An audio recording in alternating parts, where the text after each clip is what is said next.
Hey guys, my name is Charlie, I hope you're all okay, and welcome back to a brand new Doctor Who YouTube video. So, the beginning of time, Chapter 1, the epic first part in this huge 5-part adventure that I've been planning for what seems like months, and probably was, that I obviously released a trailer for a couple of days ago.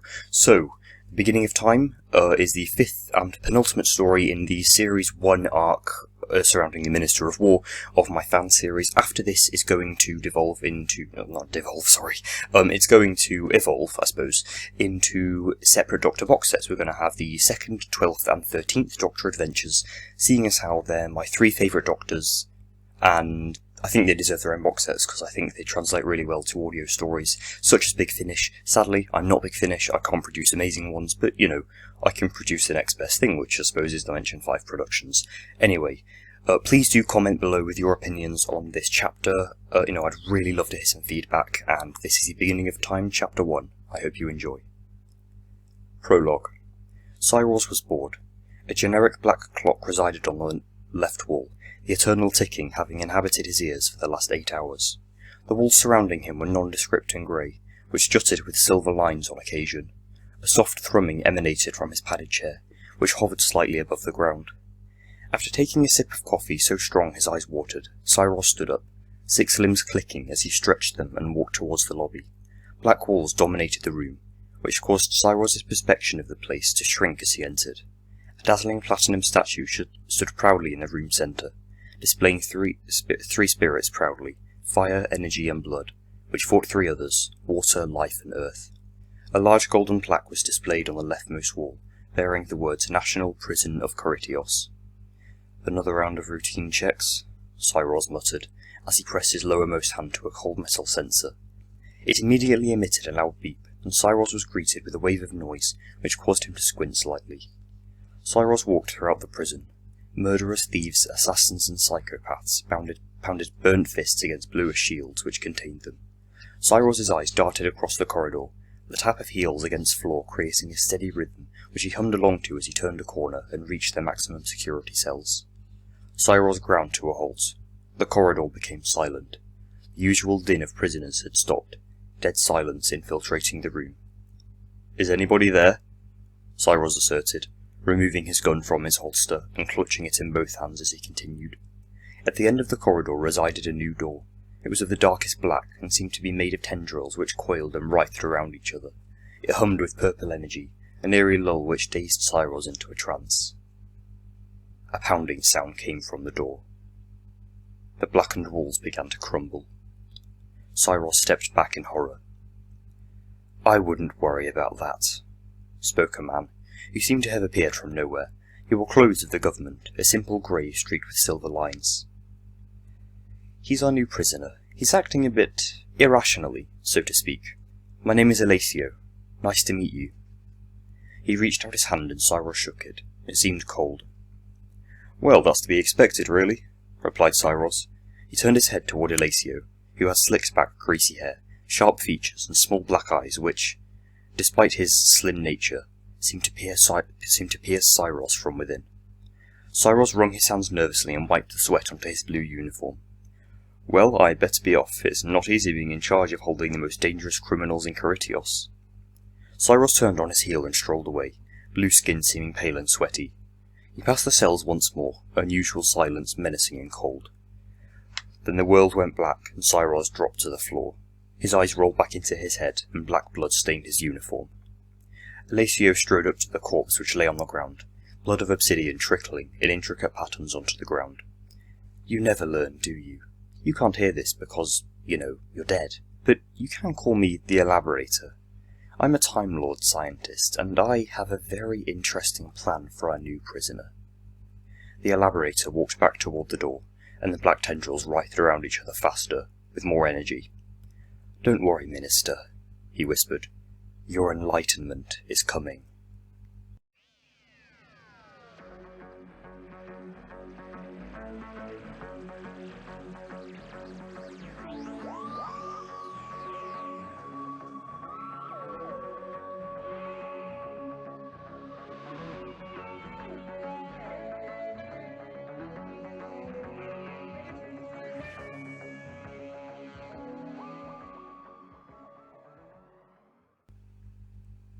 A lurching sound erupted from the console, sending Turlough hurtling across the various machines and hitting the far wall with a sickening thud. He dropped to the piercing cold floor, the tangy taste of blood seeping throughout his mouth. "Come on, Turlough, it stopped." The doctor reached a hand to help him up, and Turlough obliged and brushed the dust off his suit. The doctor readjusted the emerald-coloured celery which perched askew on the lapel of his blazer, which was of a neutral cream. A battered fedora was balanced crookedly upon a neat arrangement of blonde hair. A wide grin spread across the doctor's face suddenly, as he rushed to a nearby monitor.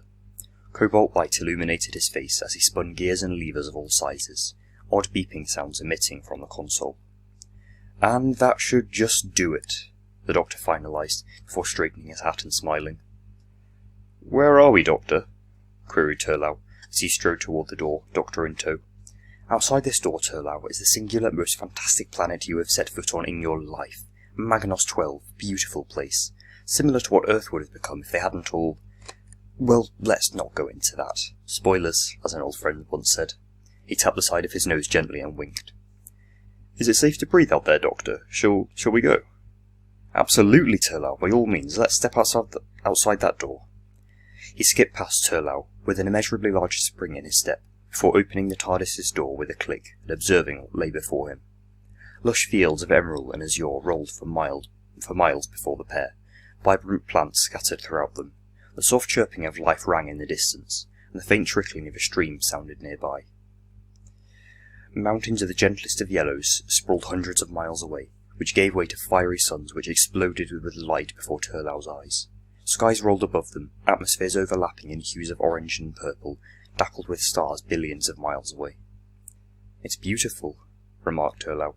"You always mentioned that Magnos 12 was nice, but this, Doctor—" "Is not Magnos 12, interrupted the doctor curtly, before crouching to pluck a strand of grass from the ground. He licked it quickly before dropping the blade to the ground. "Definitely not." "What are you talking about, Doctor? This is exactly how you described Magnos 12 to me." "Oh yes, Turlough, this planet is admittedly splendid, and I intend to stay for a while, but as per the last, let's say 400 years, the TARDIS hasn't been as cooperative as it used to be, and we may have drifted about 23 light-years from Magnos 12. "Well, that's a shame," replied Turlough, as he brushed hair from his face and turned a sharp features to the doctor. "Well, why don't we stay here for a couple of hours and then try to reach Magnos 12? A lump formed in the doctor's throat, and he clenched his jaw and sheepishly spoke. "Yes, hold that thought, Turlough. The TARDIS may have been damaged during that little anti-grav crash we just had experienced. Our tronium levels have been depleted, and we're basically stranded here until we find some." Turlough frowned, eyebrows knitted together in concentration, fists balled at his sides, droplets of sweat forming on his forehead. He gave way to a loud sigh and questioned, "What are the odds that we find some here? It's not like our tronium is common in this universe." "The odds are terrible, Turlough, absolutely terrible. Our tronium is usually found on Mark 6 exoplanets, and only 7 of those exist in the multiverse, but as a kind pilot once told me, never tell me the odds." The doctor's legs burned. They'd felt that way for the last few miles, and he feared they'd never stop after this. Following maybe 3 or 4 hours of walking, the lush landscape of, wherever this was, began to be ruined by exhaustion, hunger, and most of all fear. The doctor was stranded and had no clue where they were, and at this moment it was likely that himself and Turlough would never leave. The seemingly endless fields had finally stopped an hour ago, at least giving him something more interesting to look at. The forest the doctor was in was dense and tangled, the surrounding trees seeming to warp and contort themselves around one another, until it became more a wooden corridor than a forest. Purplish vines writhed around their trees, the cold slither seeming more unnerving than it should. "Turlough, just to let you know, it's been great fun travelling in the TARDIS with you," admitted the doctor, as he glanced at his companion and let a grin work its way across his face. "Definitely," agreed Turlough, returning a smile. His once neat blazer was now scratched and torn by the thorns which surrounded them just minutes ago, giving way to cuts of dried crimson blood. "Although," Turlough continued, "dying of starvation is a pretty weak way to go out for a Time Lord like yourself. Getting shot by a Dalek would be much cooler." He grinned once more. "Thanks for that, Turlough," the Fifth Doctor mused, before stopping his stride and coming to rest on the ground, Turlough in tow. "In all seriousness, Doctor, do you think we're going to die?" Turlough suddenly seemed panic-stricken, his face taut and pale, hit with the realization of death's imminence. No, Turlough, I don't. I've lived for centuries, hundreds of years, and seen things you wouldn't believe. I'm in life-threatening situations on the daily, and was for thousands of years, hundreds of years, before I even travelled with you, Nissa, Tegan, or even Adric. And you don't even know Adric. I'm still here. Trust me, Turlough. Will...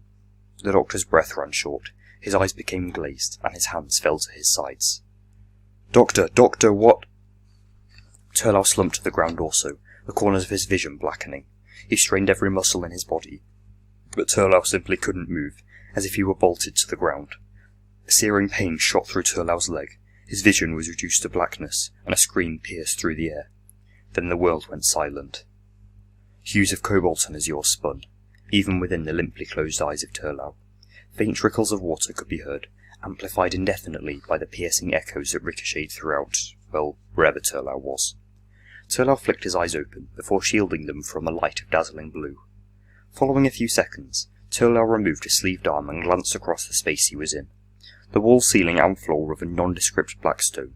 Jagged lines and spikes formed from years of erosion, Turlough presumed. Rotating his head with a groan, the doctor lay, slumped, beside him, blonde hair sweeping limply across his paled face.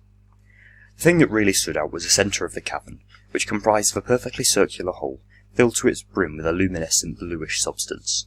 It seemed to writhe and shimmer within its container, never stopping, and a low humming sound could be heard, an ethereal, hypnotic noise which caused Turlough to lose focus slightly. Joints clicking, Turlough raised himself from the ground and glanced at the doctor, still out cold.